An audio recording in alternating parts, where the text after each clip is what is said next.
أعوذ بالله من الشيطان الرجيم أعوذ بالله من الشيطان الرجيم بسم الله الرحمن الرحيم الحمد لله رب العالمين والصلاة والسلام على أشرف المرسلين سيدنا محمد وعلى آله وصحبه أجمعين السلام عليكم ورحمة الله وبركاته.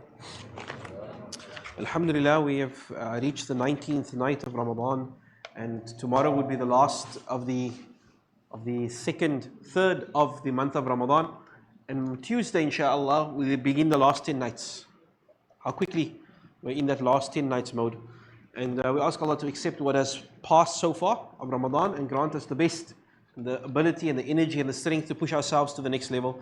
Ameen. Just also, and it will fit into our talk this evening, is what's happening in the world. And if you're in Iran at the moment, or in Tehran, you know that, I don't know if you're watching the news, they've targeted some of the oil depots.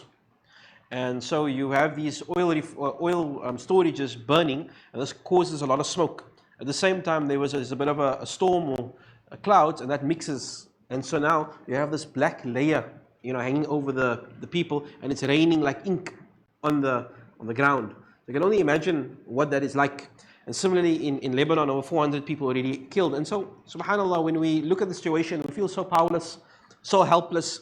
And as you went through the series, we saw that basically all the Anbiya went through a moment of complete helplessness.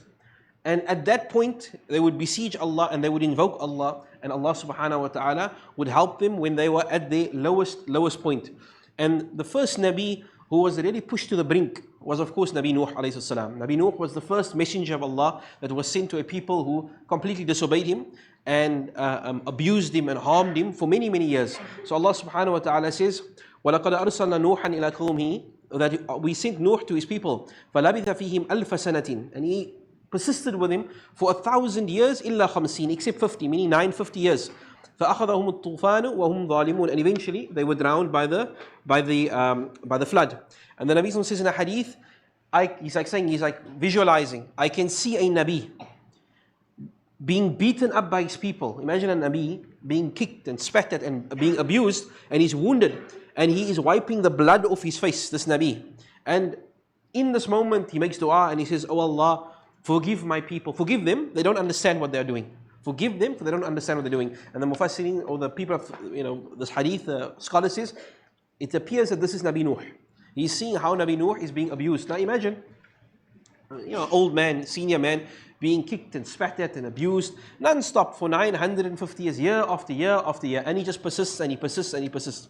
Now what's interesting about Nabi Nuh, his story appears in the Quran from the beginning. And throughout the Quran, it's almost like you go on this journey with Nabi Nuh, constantly persevering with him until he reaches a breaking point. And then the last you see of Nabi Nuh is actually in Surah Nuh at the end of the Quran. Surah Nuh is towards the end of the Quran in the 29th juz. And here he makes his dua that, Ya Allah, I can't anymore with this people. And remember, the series is about dua. And so we see Nabi Nuh at his lowest point, where he has given up on his people now. And he makes dua against them.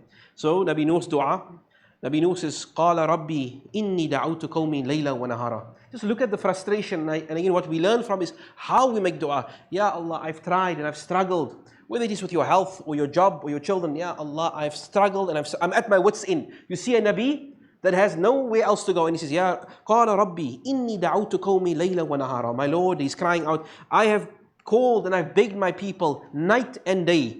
فَلَمْ يَزِدْ دُعَائِ إِلَّا فِرَارًا. But no matter how much I call them, it does not increase them except that they turn away from me.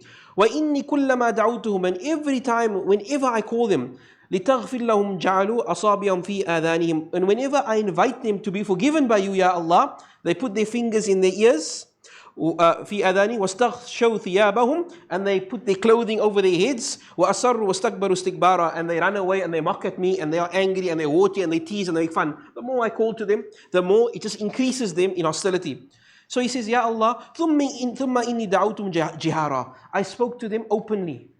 ثم إني أعلنت لهم أسرارا وأسررت لهم إسرارا, I spoke to them one-on-one, privately, openly. I tried everything, Ya Allah. I've spoken to them on so many platforms. I did everything I possibly could. فقلت, I said to them, استغفروا ربكم إنه كان غفارا, seek your Lord's forgiveness, return to Allah. He is most forgiving. يُرْسِلِ السَّمَاءَ عَلَيْكُمْ مِدْرَارًا. Not only will Allah forgive you, He will open the heavens and bring barakah upon you. Make dua, return to Allah. Allah will give you barakah from the sky. وَيَمْدِدُكُمْ بِأَمْوَالٍ. And He'll give you more money. He'll increase your investments. وَبَنِينَ. And He'll put barakah in your children. وَيَجْعَلْ لَكُمْ جَنَّاتٍ. And He will give you gardens and investments and properties. وَيَجْعَلْ لَكُمْ أَنْهَارًا. And He will let the rivers flow under you. Turn to Allah and everything will go right.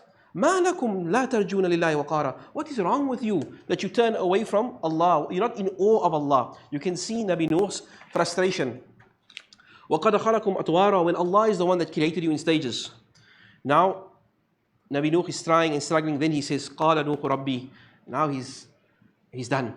He says, Ya Allah, إِنَّهُمْ عَصَوْنِي. My Lord, they have certainly persisted in disobeying me. وَاتَّبَعُوا مَنْ لَمْ يَزِدْهُ مَالَهُ وَوَلَدُهُ إِلَّا خَسَارًا. And they follow those who do not increase them except in loss, not in their children or their family, only in loss. وَمَكَرُوا وَمَكْرًا كُبَّارًا. And they've plotted and schemed and done everything against me. So now the point where Nabi Nuh's people were on the verge of killing the believers, killing him, he has no any options. He said they've plotted and schemed. وَقَالَ نُوحُ رَبِّي. Oh Allah. Now he makes dua against his people. SubhanAllah. Many times you think we grow up learning about the punishment of Allah and Allah destroys people, and sometimes we think, Ya Allah, your mercy, why would you do this? Allah only destroys the people when their own Nabi, the one who has come to guide them and loves them the most, says, Ya Allah, there's no hope for these people anymore. So Nabi Nuh is the one that says, قَالَ رَبِّي لَا تَذَرْ عَلَى الْأَرْضِ مِنَّ الْكَافِرِينَ دَيَّارًا. Oh Allah, do not leave a single one of them on the earth after this. Destroy all of them, Ya Allah. Not a single one, leave them alive. إِنَّكَ إِن تَذَرْهُمْ يَدِلُّ عِبَادَكَ. That if you leave a single one of them alive, they will mislead the next generation. وَلَا يَلِدُ إِلَّا فَاجِرًا كَفَّارًا. And they will be just a next generation of kuffar and fajjara. So he gives, Ya Allah, destroy them. This is Nabi Nuh's dua. رَبِّ اغْفِرْ لِي. Oh Allah, have mercy upon me. وَوَالِدَيَّ. And my parents. وَلِمَنْ دَخَلَ بَيْتِي مُؤْمِنًا. And the believers. وَلِلْمُؤْمِنِينَ وَالْمُؤْمِنَاتِ وَلَا تَزِدِ الظَّالِمِينَ إِلَّا تَبَارًا. Have mercy upon me and my parents and all those who follow the Muslimin, and increase the wrongdoers only, and just give to the wrongdoers destruction. So Nabi Nuh, a Nabi, 950 years, he had enough. SubhanAllah, we're only not even 9 days of this war. Imagine this persists. And now you must make dua to the government in Tel Aviv or whatever. What would you say? So Nabi Nuh, after so long, he was at his end and he made dua, and you see the frustration and the raw emotion. When he made that dua, Allah accepted his dua. And yet Nabi Nuh, subhanAllah, he will regret this dua on the day of Qiyamah. Nabi Sallallahu Alaihi Wasallam will say on the day of Qiyamah, the Anbiya will all be too fearful to speak to Allah. And each one will have a reason. Nabi Musa will say, I killed a man by mistake. Nabi Adam will say, I ate from the tree. Nabi Nuh will say this, Allah gave me a dua and I used it to destroy my people. That I feel regret that, out of my extreme, desperation, I made dua and I destroyed my own people, so I don't go near to Allah. But what we also learn in this, and the next hadith we bring, the power of the dua of a person who is oppressed. The person who is at wit's end and he makes dua against you. And so the Nabi Sallallahu Alaihi Wasallam has this very famous hadith. He appoints his governor to Yemen, Mu'adh ibn Jabal, and he says to Mu'adh, Oh Mu'adh, you are going to Yemen, and the Yemen, he says, they are the people of the book, they are Christians and Jews there. So call them to La ilaha illallah Muhammadur Rasulullah. As the governor, call them to Islam. And if they accept the kalima, then tell them Allah commanded them to make salah. And if they accept and they make salah, then tell them Allah commanded you to take zakah from their rich and to give to their poor. Don't send it back to Medina. It goes to the poor of that region. That also shows you how Islam is. Take from the rich of them and give it to the poor, of their poor.